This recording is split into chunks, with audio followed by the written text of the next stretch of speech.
Welcome to the Big Play Reflog Show. I'm Gabriella Cruz alongside Nick Padone and Chris McNeil. Happy Monday. Guess who won some bets this weekend? Guess who won some bets? What's up, Gab? Some bye-week bets, yes. did you? Yes. Thank you, George Pickens. I can't believe I'm saying this. Whoa. I know. All right, so what was the bet? You got to talk us through this. It was an anytime TD. All right, cool. Yeah. And who gave you that? George Pickens. No. Who gave you that bet? That was me. I you? picked George Pickens last week. I said he'd have an anytime TD. No way. And sure enough, not only did he have one, he had two, he had three. He did? No, Pickens? No, Kittle. George Kittle. Wait. Wrong George. Yeah, George. I got so confused. I was like, wait a second. All the did Georges. Did you have Kittle? Or did you have Pickens? Unfortunately, I didn't jump on the Kittle train fast enough. Chris didn't have George Kittle anytime touchdown. He had George Kittle every time. Every time. Yes. Three of them. There was a couple every time touchdowners over the course of Sunday. Jamar had Chase. 3. Yeah. Man, that's got to be the coolest thing ever. If you were playing any sport, what feat would you most want to accomplish? Oh. I think just because basketball is my true love, I think triple-double is really cool, especially as a guard. I knew I was, like, kind of growing up, I knew I would never touch rebounding. So you always try for points and assists, but rebounding was always hard as somebody that was well below 6 foot their entire life. So, yeah, I would say triple-double would be the feat that I would go for. McNeil, is this a golfing thing for you? The feat for me would be winning my bets, which yesterday I was very disappointed in that Ravens-Steelers outcome because I had the bet, I think it was Cribbs's boost from yesterday where you had the under, which that game went woefully under, which was beautiful. You also had Lamar Jackson with a turnover, and he had one late in that game. They were rolling, and I thought the Ravens have got this. The third leg was for the Ravens to win, and sure enough, the Steelers somehow pull out that game, and I end up taking home the L. So the biggest thing for me to do in sports would be to win one of these bets, win one of these 3 legs, because the weekend before I had a good one with Ohio State, not so good this weekend. Oh, that's boring.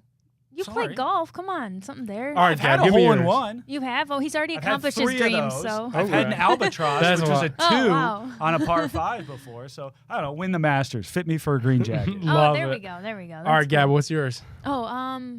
Any feat? Oh, man. You know what? 2-on-2 volleyball, the Olympics, baby. Like some Misty May and Carrie Walsh. Like, that would be so fun to win that would be fun. At the Olympics.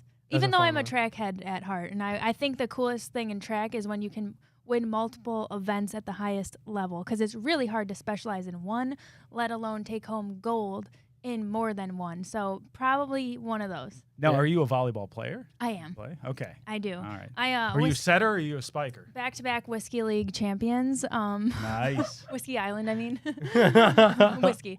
I'm really good. I'm all around. So we don't have specialized utility in our beach volleyball league. We don't really have specialized positions, but I will say I'm really good at like digs, or when people really spike it really hard, just kind of getting one hand. You down. need that. You need that person. So yeah, it's an underrated doing thing. the dirty work. Yeah, because most people are like, oh yeah, I'm a really good spiker, blah blah blah. I think I'm actually most valuable probably in the back row. So yeah, nice. It's a good time. All around.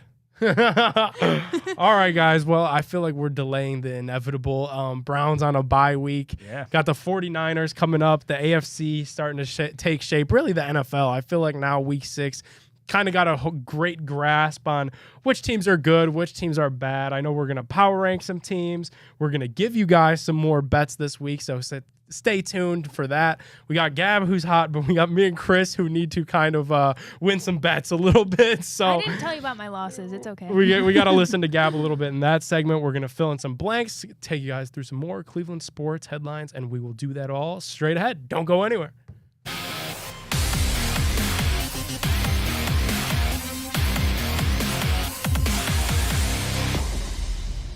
Welcome back to the Big Play Reflog Show. Shall we power rank?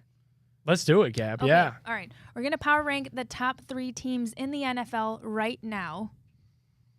49ers have to be at the top of your list. Are we going Let's unanimous? Go 3 down to 1. Okay, 3. All right, I forget. Nick, what's your list? It's been a we haven't power ranked anything in a while. Yeah, all right, my we're list.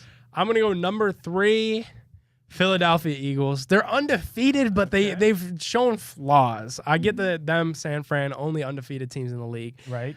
I'll keep them at my 3. My number 2, I'm going to go with the Miami Dolphins. Scoring 70 points in a game a couple weeks ago, just dominant all across the field. It's crazy when Tyreek Hill was traded from the Chiefs to the Dolphins. A lot of people thought, could we see a different Tyreek Hill? You know, he's getting up there in age. No Patrick Mahomes, no Andy Reid. No, he's gotten better. He clocked the fastest time. He tied the fastest time that an NFL player has ever been recorded in a game. I think he hit like 22 miles per hour. He was moving as fast as my car moves, like driving downtown. So, like Tyreek Hill, otherworldly. And then my number 1, I'm going to just go with the consensus San Francisco 49ers, the best team in the league, top to bottom. I get Brock Purdy, you know, kind of was a little bit of an unknown. He was the fun story last year, maybe a little punchy coming into this year. A lot of people were, you have to show me it. Well, he's shown me it. He looks really good. He's got his name in the MVP conversation, CMC, Deebo Samuel. We know the offense is really good, but that defense is legit too. Those are my top 3. So I've got a similar list. I think I flip-flopped number 2 and 3. For 3, I was between the Chiefs here and the Dolphins. You ultimately went with the Dolphins up there. I put the Chiefs in at 3, and the reason was the Swifties. I think that influx of fans is just going to be the momentum they need to stay in the top 3 here. Obviously, Patty Mahomes continues to be Patty Mahomes, and I anticipate this team to be there all year long. They've been tested. They've been there before, so I think they're a solid at number 3. Number 2, I got Philly there. I like both lines. I like what they do down in the trenches, both on defense and on offense. Jalen Hurts spinning the ball.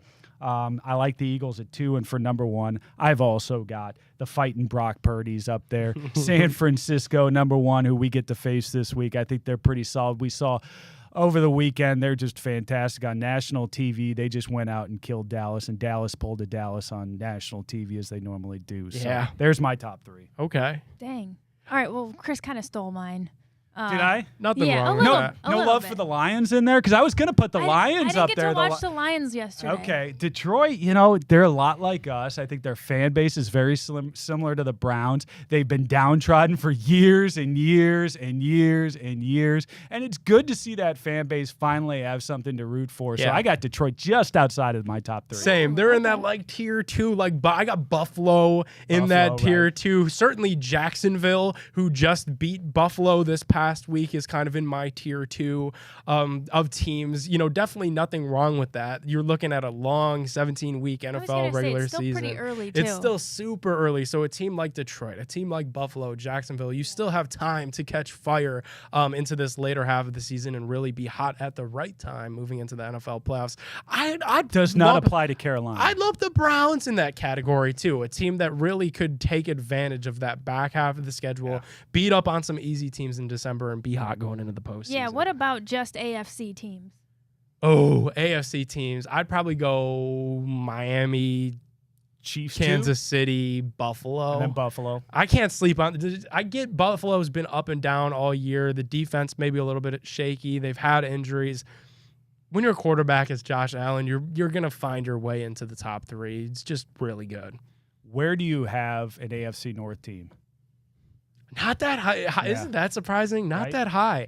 Look at what we just saw this ugly past game weekend. yesterday. Rock fight, just a rock fight. Ravens Steelers, and that's usually what happens when those two teams play. But yeah, it really seems like this AFC North is wide open through 5 weeks here, Chris, and it seems like it's anybody's taking because Cincinnati started off horrible. Okay, they finally had a coming to Jesus type of game where they were scoring on all cylinders. The Browns, Joe Burrow we've seen looked like it. he was back He yesterday. did. He did. I wish I could have watched that game. I was in between all the other ones, and I didn't get to see a ton of that one. But He looks like he's back. The calf looks like it's healthy. He was playing. He was balling. He had his swagger back, and that kind of scares me in this division. Yeah. Yeah, for sure. What I hate doing this. What team scares you the most now that we've seen what we've seen from all three, Chris? Because last week we were saying when that question was posed, okay, really maybe none of them scare me that much. I get that the Browns still have 3 divisional games left. For me, it's still Baltimore. I know Really? Pittsburgh just won. Pittsburgh's in first place. I think Baltimore could have the antidote to beating a Jim Schwartz defense, and that's running the ball straight up the middle. Pittsburgh doesn't really have that. Like, Jalen Warren's a better running back than Najee Harris, who they drafted in the first round. Baltimore I think they have the secret sauce with Lamar at QB, and that's just run the football. And that's what they're going to have to do. Their wide receivers are horrible. Absolutely horrible. How many drops yesterday? They were showing it. Yeah. Like, Lamar had a good game, and he would have had a good game throwing the ball if anybody could catch it on that entire team. And then you've got, I think this is a team in the Ravens that is built for the longer term because they can run the ball. They can play a little bit of defense, and they're going to be okay in this division. I'm scared about the Bengals now because you got Joe Burrow. If he starts getting that swagger back, then we could be in some trouble because we know that they've got talent on that team, and Joe Burrow was the big question mark, and they seem to get some things figured out yesterday. A healthy Joey B is definitely frightening. Yeah, with Jamar finally back. He posted after the game. Did you see that tweet, Chris? The 7-Eleven, always open. Kind of tossed that out there. So we see you, Jamar Chase. You're always open except when Denzel Ward's on the other side. Hey-o. Boom, roasted. How are we doing on time, Bohm? Should we take a break and come back with fill in the blank? Just kidding. We got a few minutes. Love it. Love it. Well, how about this, guys? The Browns are a team that we didn't really mention in our top rankings to be fearful of. What's our bye week pulse check that we have a couple minutes here before we have to go to break to just talk about what are we feeling? The Deshaun thing is out there and it's an uncertainty if he's going to face the Niners. How serious is the shoulder injury? I think is a fair question to be asked. We heard he was medically clear, but if he's still not practicing as we, go through this week, certainly the start of this week is a concern. What's your overall just pulse with this team and really where they could stack up in the AFC? Because right now the North seems so wide open. I'm very anxious now after this bye week to see what we did the last time we were out there on the field. The fact that Deshaun Watson is not practicing for all intensive purposes at this point. You heard that he was going to Houston while he was over the break. What was he doing there? I don't know. Hopefully he was rehabbing. Hopefully that's not a concern. But then to hear him come back and not be 100% ready to hit the field, when you're playing, we just talked about San Francisco, the number one team in the league, you've got to be ready. You got to be putting that game plan into action this week in practice, and he's not ready to go. So that causes me a lot of anxious moments right here as we lead up to this game. Does it make you nervous at all when you look at these divisional standings? Pittsburgh in the division 2-0, undefeated. Yeah. Baltimore 2-1. The Browns 1-2. Cincy 0-2. The Browns only have 3 divisional games left. They have to take advantage of those now because you kind of slept through the first half of them. Felt good and won. Felt really good in the first one. Yeah. In the rain, got the dub.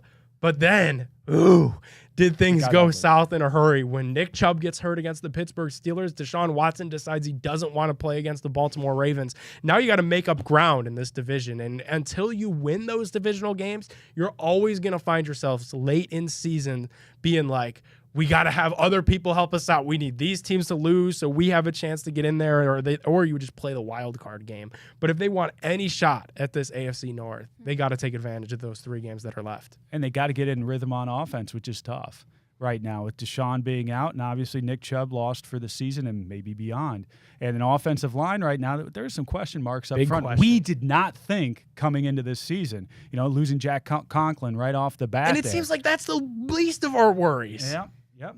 Yeah, I couldn't even begin to predict because of all of these things that have happened. But I know one thing. I'm hoping we're dealing with a healthy Deshaun and just Deshaun in general. I don't think we should see another DTR situation, even though we were really pulling for him. Interesting, yes. But against the 49ers, that just wouldn't look good for us, I don't think.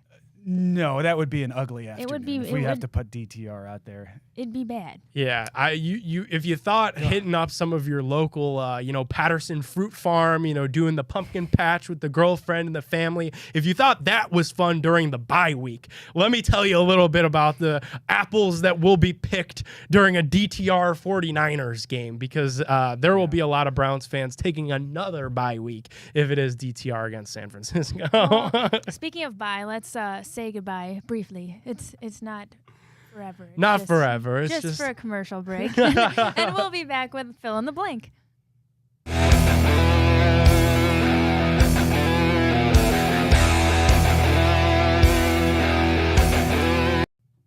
All right, welcome back to the Big Play Reflog Show. Little fill in the blank action for you, fellas.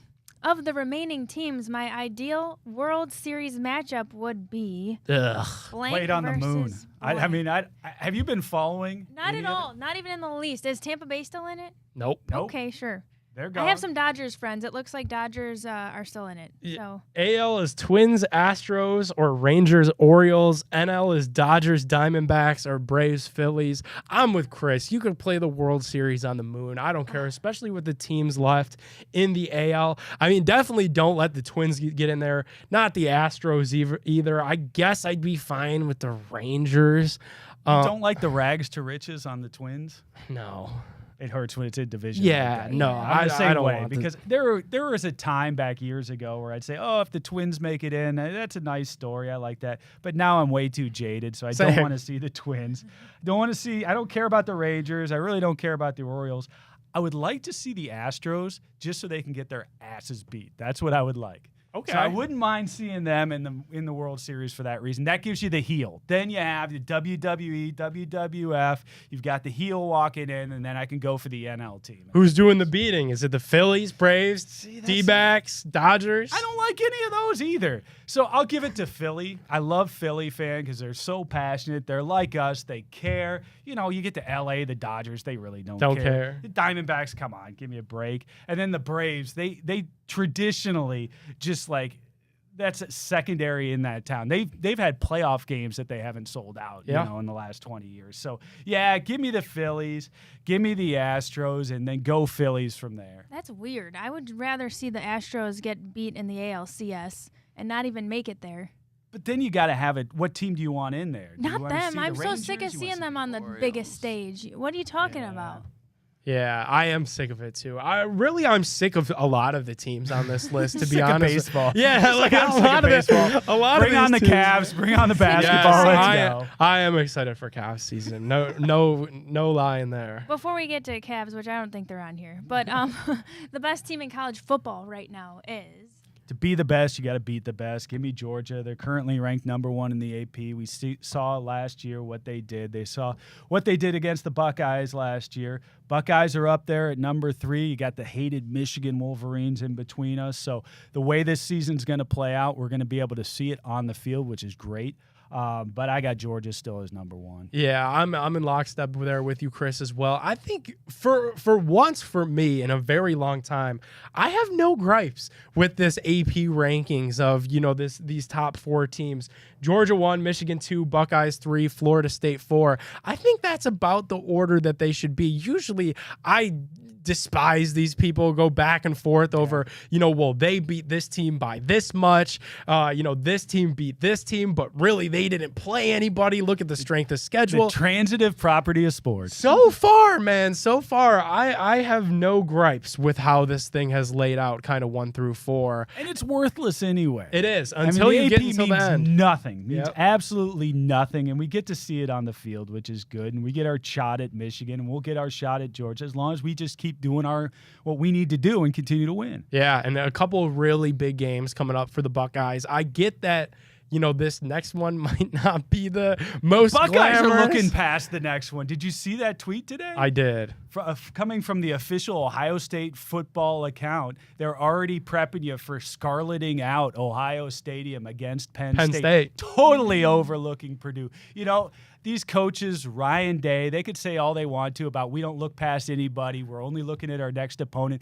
Clearly, everybody in their social media department, everybody selling tickets has already looked past this weekend. They're looking to Penn State and that scarlet out or red out at Ohio Stadium. I don't blame them for looking past. I mean, that's a big game. You got Drew Aller, local Medina kid, kind of coming back here into the full Northeast Ohio zone, playing Ohio State as a Penn State Nittany Lion. I think that's going to be a fun matchup. I like how you working that local angle. I'm definitely looking past this next one, too. And all eyes for me on Penn State, Ohio State next week. nice little plug there for our local people.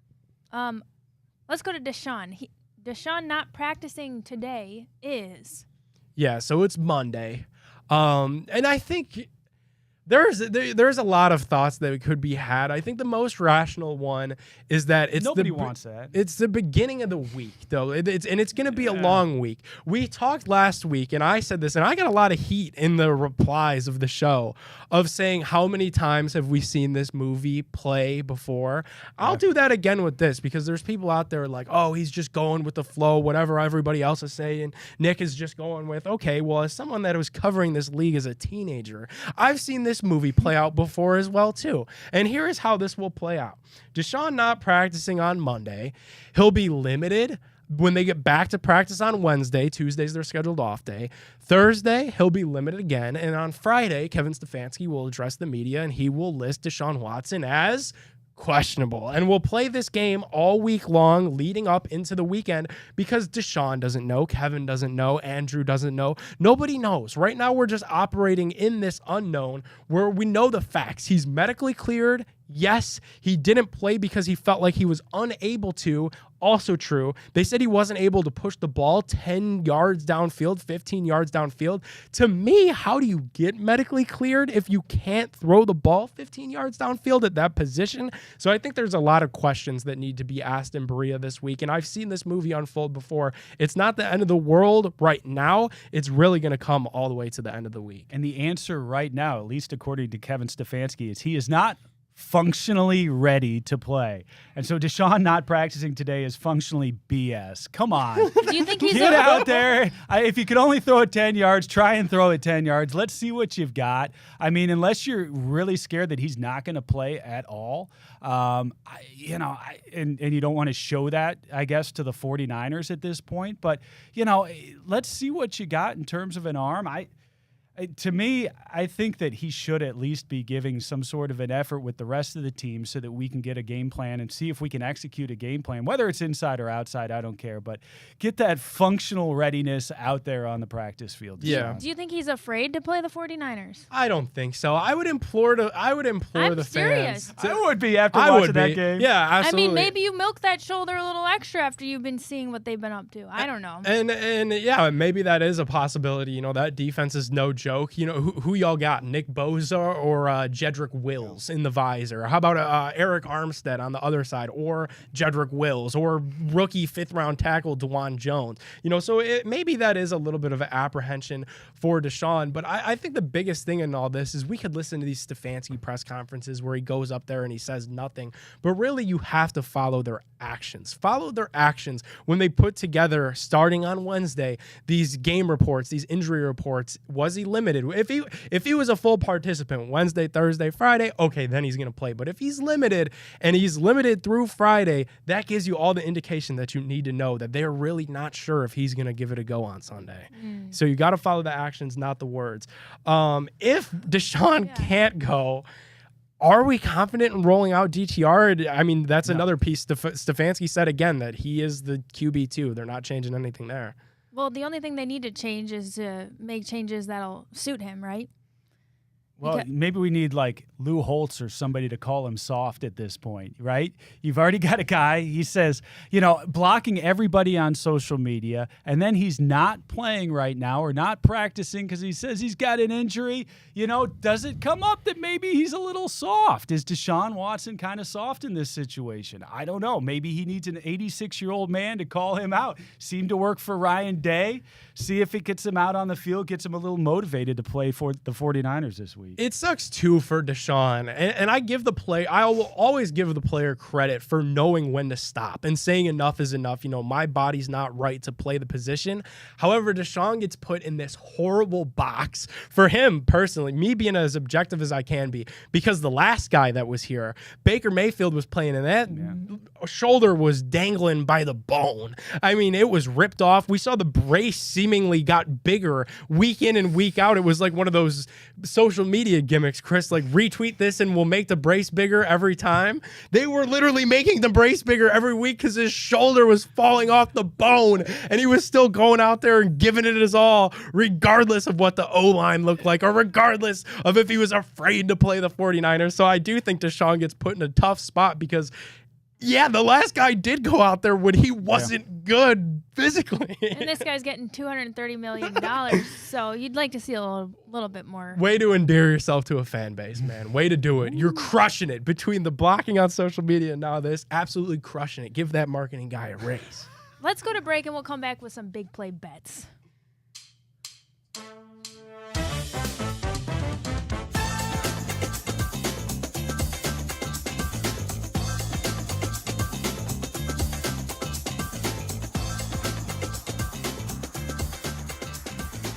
Alrighty, well, you could bet on the NFL, bet on the Browns, bet on football with us this week and every week with our friends over at Tipico Sportsbook. Tipico gives you the best traditional betting lines that you've ever heard of. You know, the spread, the money lines, the over-under. We're familiar with all that. But what you got to do when you download that Tipico Sportsbook app is you got to check out the boosts. You got to check out the promos. Every week we tell you guys about the Big Play Boost, where we create our own prop bets on the shows, parlay them together, and Tipico will literally take whatever odds that the sportsbook generates and boosts them, giving you sincerely the best odds on your favorite Ohio sports teams, players, you name it. You got to download it to hear what we're actually talking about. When you do, use promo code REFLOG150. That's all caps.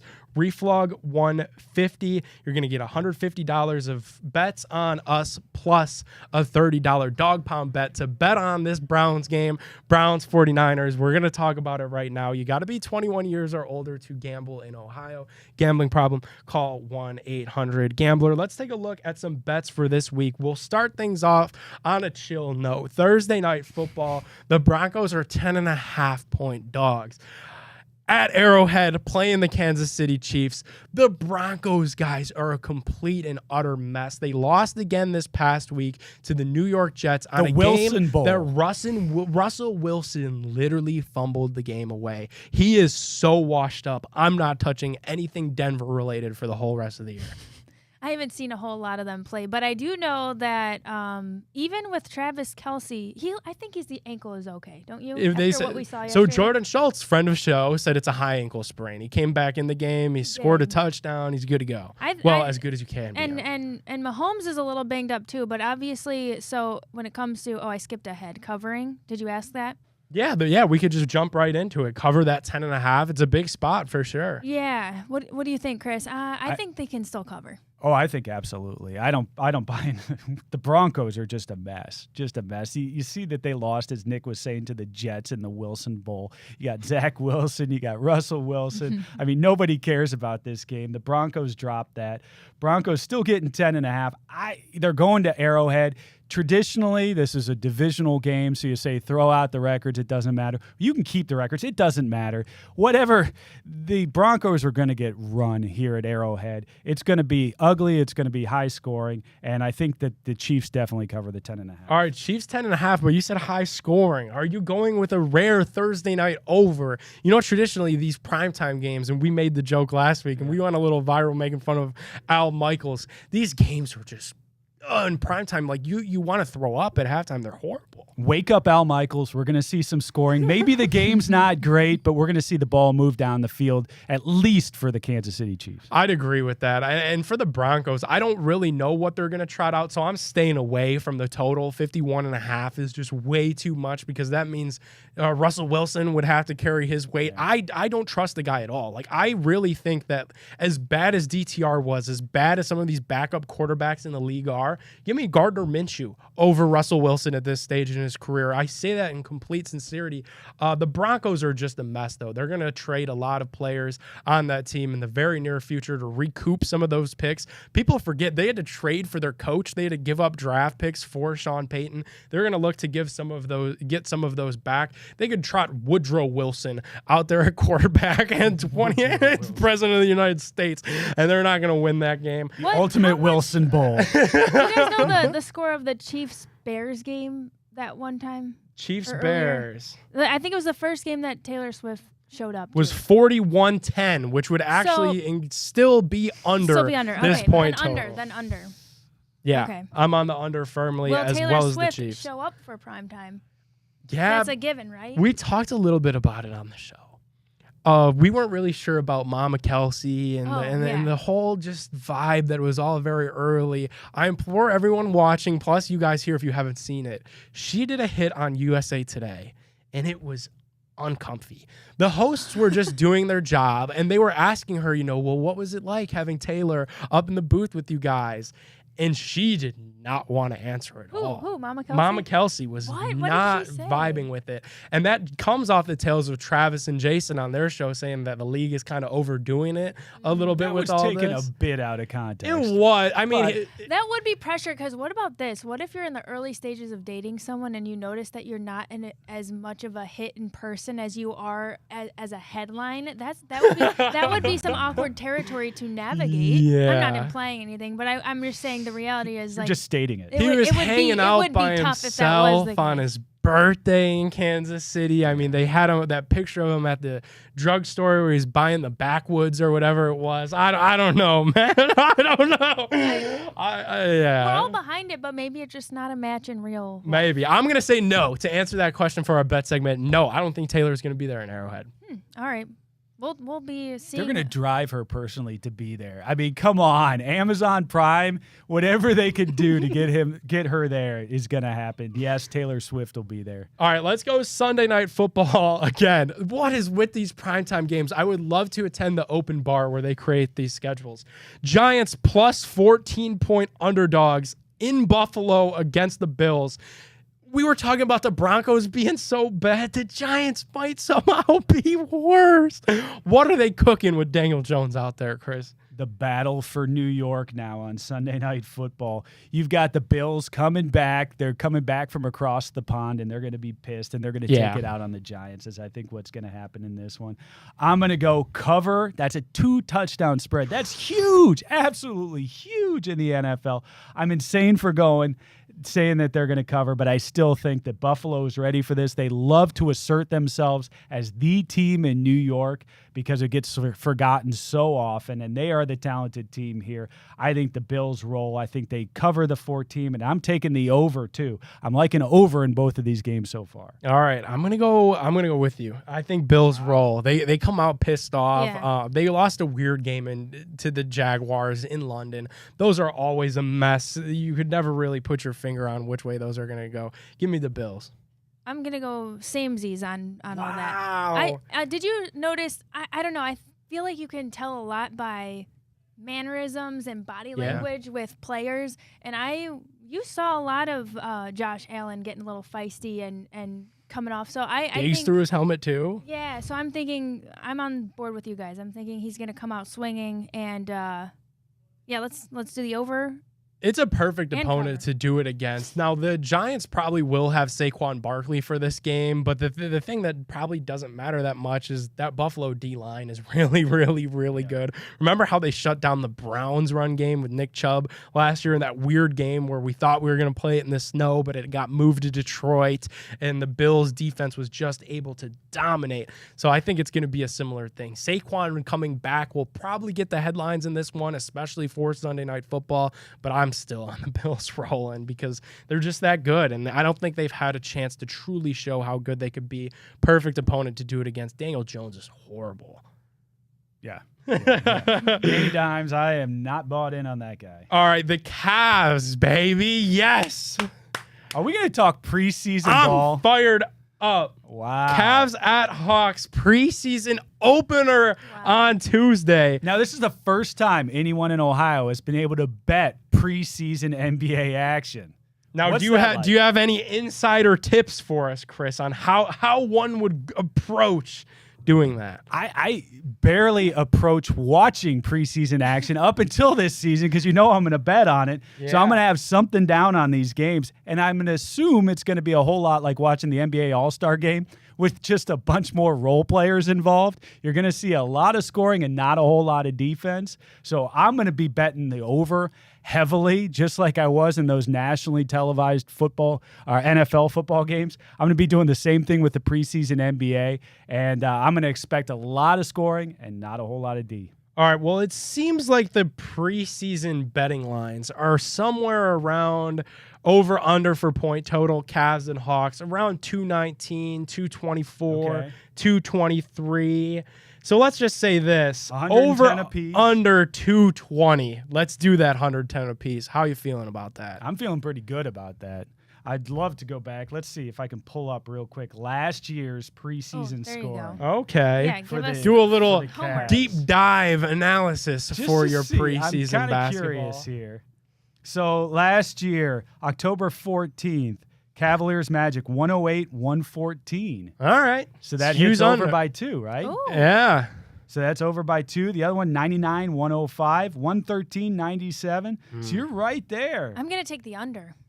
Yeah, 114-108. Just to be different. I'm taking the under too. Cavs are a good defensive bunch. I think that was their bread and butter last year. I'd be surprised if it was any different this year. Yeah. I like that everything that I heard out of this Cavs training camp was that Tristan Thompson and Georges Niang, two of the loudest vocal leaders, and that's what JB said that they were looking for. Like last year, they were just a really quiet group, and that they wanted to add a little bit of personality. Usually in the NBA, you're trying to tone down the personality. Yeah. Usually it's too much personality. You got personality coming from all over.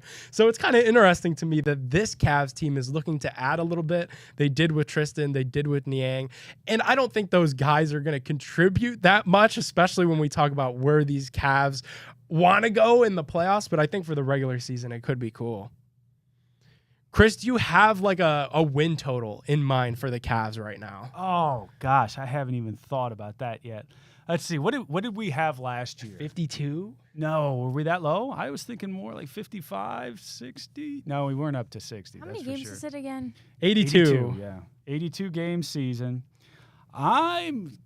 Oh, man. We're going to be better than what we were last year. I really wow. believe that. All right. I really believe that. I think that we were soured. 51. They were 51 and 31. Okay. I think we were soured at the end because of what happened in New York. We just faded off so badly in that series, and that felt just like after the season that we had, it just felt like such a disappointment. But I could see Donovan Mitchell leading this team back to the playoffs, and really, I could see us. Hopefully, we can win a playoff series. Hopefully, we can go a little bit further this season because I'm really excited about the young core. I like what Donovan Mitchell brings, and we got to prove something. Otherwise, Donovan's gone. He might be gone anyway, so let's take advantage of him while he's here. Tipico has that over under at 50.5 for wins Beautiful. for the Cavs this season in the regular season. I like the over 50.5. I think they could do what they did last year. Give me 52. Yeah. Sign me up for 52. One I like more that. win than Comfortably last year. over. I Yeah. will say, if anyone's a little bit nervous about betting that over, just a little bit of reason to sprinkle into that nerves is Donovan Mitchell. I think that last year, JB was so excited to have a superstar that he played Mitchell way too many minutes. And then come postseason, Mitchell was exhausted. Jared Allen was exhausted. Mobley certainly exhausted. DG too. I think this year we're going to see JB dial it back a little bit with some of the superstars.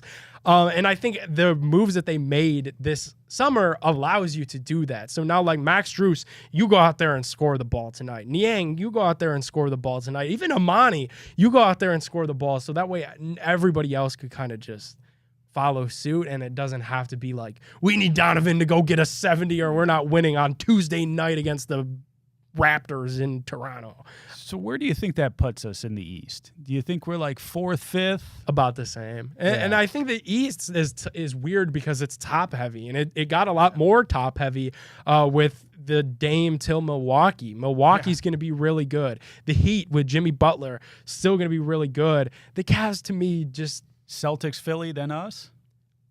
I like the Cavs over Philly. Okay. Who's Philly have? I hate Philly. You know that. When it James- comes to basketball, I hate Philly. James Harden Root for is- you in baseball, not in basketball. James Harden is still throwing his fit. They're talking about Joel Embiid could be on the trade block, not this year, but maybe next.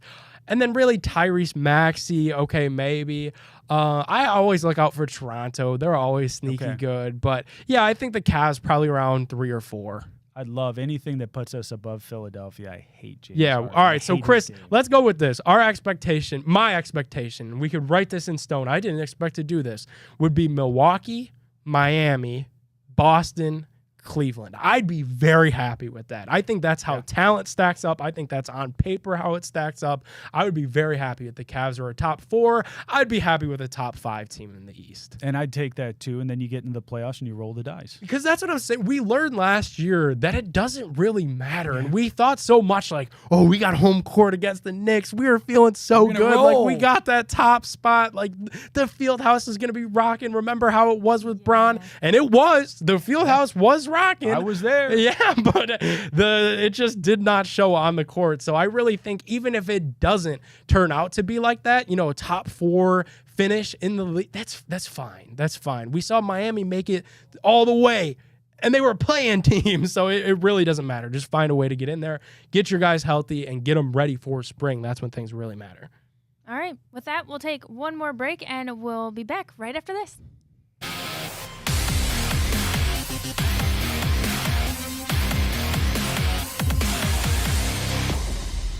Welcome back to the Big Play Reflog Show. Some strong feelings on the Cavs. I really do hope that we do well, Cavs, because at this point for Browns, I'm a little shaky in my confidence. And then next year with the Guardians, we're going to have a new manager, and it just, I don't know, this year was kind of a buzzkill for us, obviously not making the playoffs and everything. So with Donovan Mitchell and the Cavs, you'd love to see them have another strong season. Gab, do I need to pull you back in on our Browns? What's that? So I get that the outlook is probably bleak at best when you look at this 49ers game. We don't have Nick Chubb, and we probably might not have Deshaun. Like, I don't know. Well, listen. And I just watched George Don't Kittle speak score that. Speak that 3 into touchdowns, existence. and Brock Purdy is real comfortable at quarterback. He's making quick decisions out there. So Yes. I don't, like I said, body language is huge. When I watch Deshaun, sometimes his body language just looks like he's just not, I don't want to say confident, but yeah, like second guessing stuff. When he's in the zone, he's in the zone. But how confident is he going to be coming off of a shaky shoulder for 2 weeks now? All right, so we'll do this. Let's say Deshaun does play this game. Look at the weather forecast.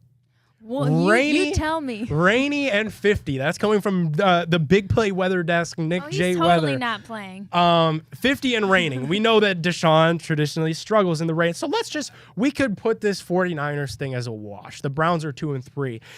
There's so many beatable teams left on this schedule. I can't get past it. And I know we've done this in the past, right? Where we get ourselves like so excited. Well, if you look ahead, but seriously, look ahead. The Colts in Indy, they're a rebuilding team. Oh, yeah, we could. Their quarterback is not going to play in that game. Anthony Richardson, promising rookie. It's going to be Gardner Minshew. The Seahawks, same situation. Geno Smith, that's a winnable game. The Cardinals in Cleveland. Josh Dobbs is not going to come back into Cleveland and going to beat the Browns, are they? Then 2 divisional games we talked about in the open of the show. They got to handle their business against the Ravens and the Steelers, or else none of this matters. Right. But then you have Denver. You have the Rams, who aren't that good. You have Chicago. You have the Texans. You have the Jets with no Aaron Rodgers. Those are all winnable games when that calendar gets ready to flip to December. I got my eyes on Denver is a win. LA is a win. The Bears a win. The Texans a win. The Jets are a win. There's 5 wins in the month of December. They should be hot going into the playoffs. I know we've played that coulda, shoulda, woulda, didn't game in the past, and it's come to bite us. But I really think if you're looking for a reason to be optimistic about the Browns, it's that they have some absolute clunker opponents on the schedule coming up. So you take those 5 wins, you pair them with the 2 we've already got. You got a 7-win ball club there. No, come on, Chris. I mean, like you said, it's going to come down to the division after that. You got to pick up a couple of others. You've already written them off for this game, though, against the Niners. I have, yes. Yeah. And let's talk about that since we are in the midst of our betting segment. Browns, this line continues to move, and it will move all throughout the week. But right now, plus 4.5 at home. At home against the Niners. Give me San Fran. Ooh, really? You could play this game in Cleveland. You could play this game in San Francisco. You could play this game in the Pyramids. You could play it in the Coliseum where Dana White's trying to do UFC. You could play this game on the moon. San Francisco rolls. I got the 49ers, 39, Browns, 10. Man, imagine what a Browns bet would pay out, though.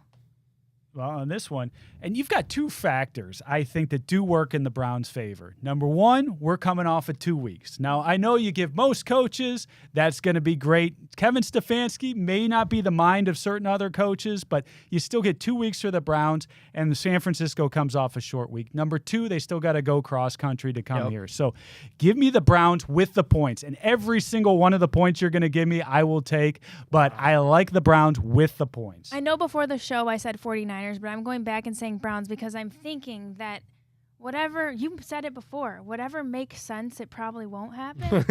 So now I'm playing a little reverse psychology, and I'm doing Browns. Devil's advocate. Browns cover Browns. So what we have to do is we got to get a big play boost up for this game, guys. Tipico's counting on us. The morale isn't super high. Chris said with the points, should we do an alt spread? Browns don't get blown out by 2 touchdowns. Browns plus 14.5. I like that. All right, plus, how about this? Yeah. See, we've been very cold. Let's just come out and say it with our anytime touchdown scores. Christian McCaffrey. I keep going for Njoku. Christian McCaffrey has scored 14 in a row. Is Jim Schwartz the guy that stops him? So go against. This breaks the streak. No Christian McCaffrey touchdown. I love it. I love that. Oh, you want to Go boost against that it. one? No CMC touchdown. Browns don't get blown out. I love it. I'm with you for no Browns blowout, but I feel like You think CMC is? I think I want to believe in our defense, though. That's right. Overruled. We got to believe in our defense. Believe Go in it. Jim Schwartz. You're going to stop Christian Schwartz. McCaffrey. All right, should we pick one more leg? Maybe a player to go over. How about a Jerome Ford? Jerome Ford touchdown. We're going to have to He's see. got That's to. an easy One one. You anytime got to TD. you got to expect him to score, right? All right, so we got Jerome Ford is scoring a touchdown. Yep. Christian McCaffrey is not scoring a touchdown, and the Browns are not losing this game by 14 or more points. The alt spread, we hit max on it. I love it. This is either going to be the funniest thing we've ever done. Or the dumbest. We have to take one more break, don't we, Boom? I miscounted. Let's take one more break. We'll come back right after this. We're over